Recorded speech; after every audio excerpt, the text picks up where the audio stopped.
State Road 13 winds its way along the St. Johns River, through pine and palmetto barrens, oak hammocks and swamps, and under moss-draped trees.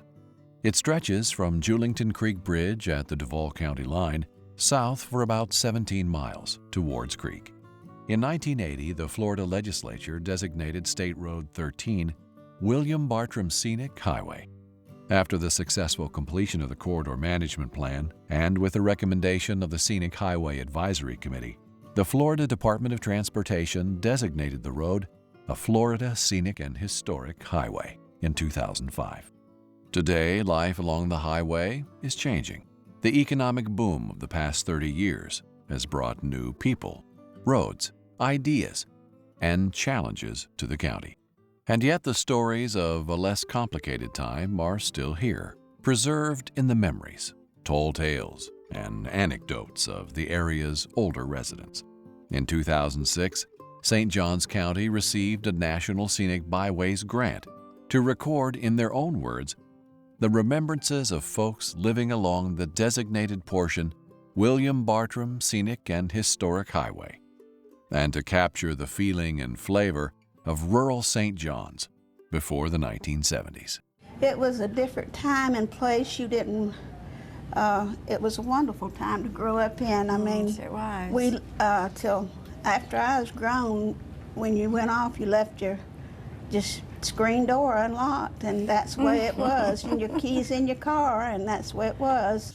We're talking about 1948. Switzerland, Florida had population of several hundred, I believe, only.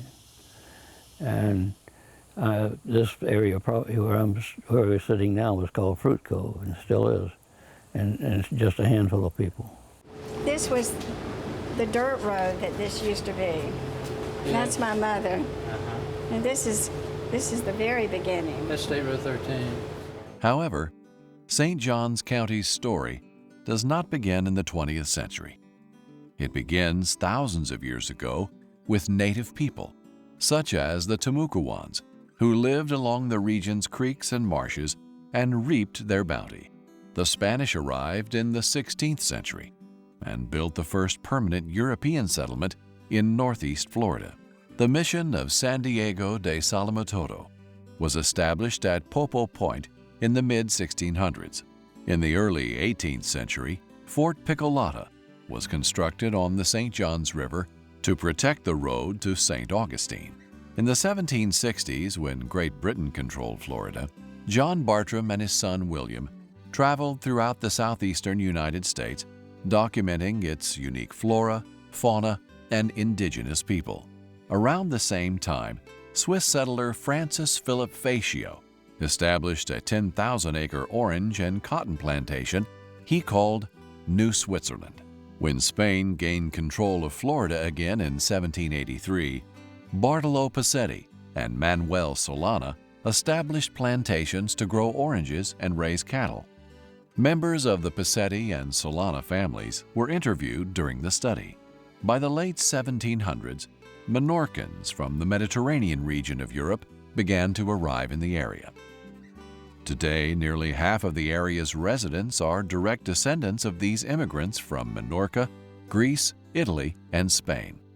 Loretta was very insular in that they were families that had come up from St. Augustine, some of them Minorcan families, and they had intermarried and all, and so in Loretta you had the Loscos and the Hartleys and the Lurseys and the Bukowskis and all of these people, and they were part of their own little operation. They brought with them an independent spirit, a respect for hard work, strong religious faith, and a love of the sea. Here in North Florida, they fished, grew citrus, raised cattle, and made turpentine. These industries remained the mainstays of the St. Johns County economy for more than 2 centuries. It was very common for a man who wanted citrus to put down several hundred citrus trees to get 8 or 10 that would produce sweet fruit. And the only reason they had those trees was to make money. They had no other way that they could actually make money. Now, they could feed themselves off the land with chickens and you know, all that sort of thing, which they all had to do, of course, because they couldn't run to the store. There wasn't any store to run to. And you saw nothing but trees with the cups on them, and you would see the hands out there working. Most all of the turpentine hands were black. A good many of them came down from Georgia. Usually the owners of the turpentine operation built cabins out in the woods because that's where they worked. They would come and they would usually climb up on the back of the truck, and then they would take them out to the woods. They had a special tool that they used to cut the tree. And usually it was one went down and one came up a little bit. It didn't go all together. Cut one and then cut the other side, make it look like a cat face. The region remains sparsely populated into the 20th century. Farms and ranches were some distance from each other.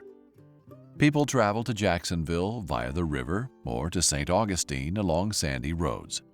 Although the Florida East Coast Railroad arrived in the mid-1880s, most residents lived several miles from depots, and the line had little effect on their day-to-day lives.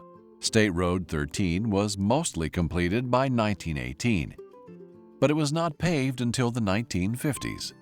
Electricity arrived in the late 1950s. Of course, people don't realize how isolated it was in the country everywhere in the United States prior to Roosevelt's administration, which to you seems a long time ago, but to me seems like yesterday. One of St. Johns County's best-known residents was author Stetson Kennedy. As a young man, Mr. Kennedy worked for the Works Progress Administration's Florida Writers Project and was a founding member of the Florida Folklorist Society. Singer-songwriter Woody Guthrie stayed at his home and wrote a song that Mr. Kennedy used during his campaign for governor. The instructions, the congressional mandate to the Writers Project was to hold up a mirror to America. And so we were trying to hold up a mirror to Florida. And in a matter of months, I was put in charge of all folklore, oral history, and ethnic studies for the state of Florida. I recall the first time out with the machine, the recorder was the side of a coffee table, and it took two good men to carry it. It was on loan from the Library of Congress. And all of our material ended up at the Library of Congress, and still there, and still all of it's up on the web, everything we collected, thousands of items. Stetson Kennedy and all of the participants in the oral interview program spoke fondly of the remoteness of the area and the closeness of family and friends. They remembered hard times, but never being hungry, and making do, but always getting by. They remembered there was always someone to lend a hand, a neighbor with a car for emergencies, or an extra pound of shrimp to share. They loved the land and the river and everything they provided. Everybody had a boat on the end of a dock, and so if you wanted to go catch crabs or something or go shrimping, you just went down to somebody's dock that you knew and either borrowed their boat if you wanted to go out in the boat to fish, or use their dock for fishing and shrimping. And you know, you could catch all you wanted. It was not uncommon to, in an hour or two, to catch 5 dozen crabs or 10 dozen crabs or whatever you wanted.